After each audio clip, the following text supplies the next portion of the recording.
I'm sorry, sweetheart, but rules are rules. This pool is for members only.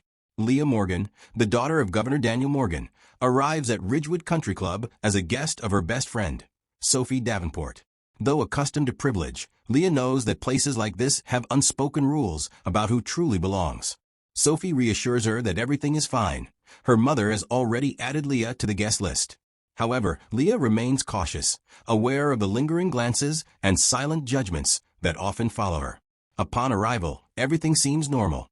The receptionist barely acknowledges them as Sophie signs them in, and soon they are by the pool, surrounded by the scent of chlorine and the hum of relaxed conversations.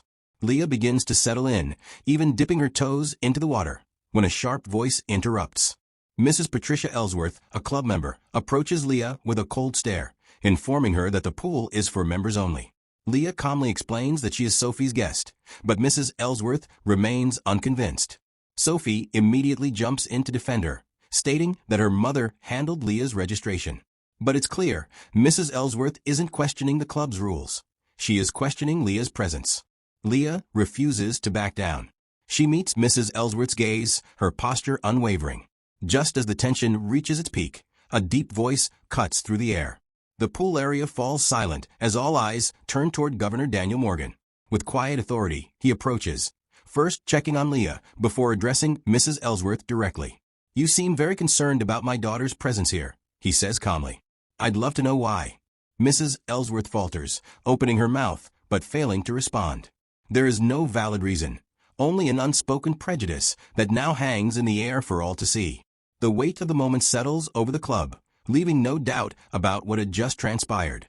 Naomi Carter, daughter of Senator Elias Carter, steps into Fairview Country Club as a guest of her best friend, Claire Williamson. Though she has grown up around wealth, she knows exclusive places like this have unspoken rules about who truly belongs. Claire reassures her that everything is fine. Her mother has added Naomi to the guest list.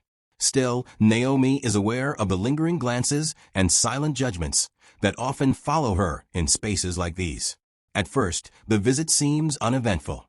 The receptionist barely looks up as Claire signs them in, and soon, they are outside by the sparkling pool. The scent of chlorine and the sound of laughter create a relaxed summer atmosphere.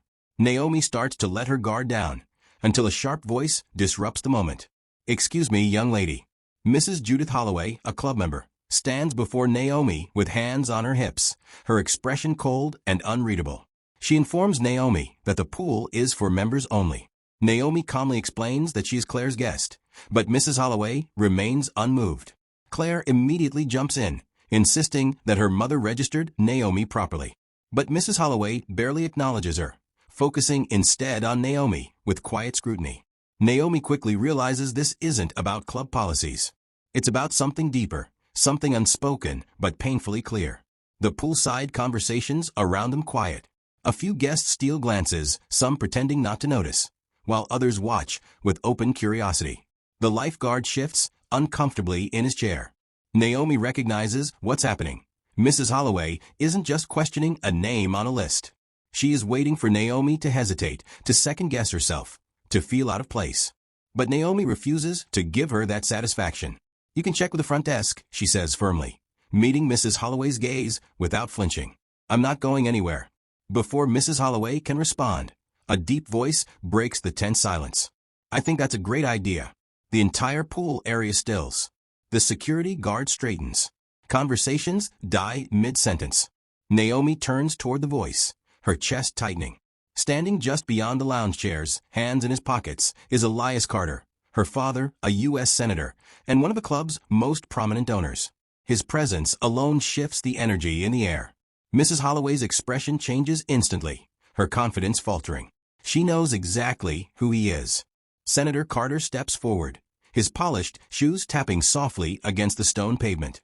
He looks at Naomi first, silently checking on her, before turning to Mrs. Holloway with quiet authority. "You seem very concerned about my daughter's presence here," he says evenly. "I'd love to know why." Mrs. Holloway opens her mouth, then closes it. She has no answer, because there is none. The weight of a moment lingers in the silence, stretching across the pristine pool deck. People avert their gazes. Some shift uncomfortably. Naomi holds her father's gaze for a moment, a silent, understanding passing between them. This moment isn't just about a pool, it's about the countless times people like Mrs. Holloway believe they can dictate who belongs and who doesn't. It's about how these situations play out in quiet, insidious ways every day. And most of all, it's about how silence allows them to continue.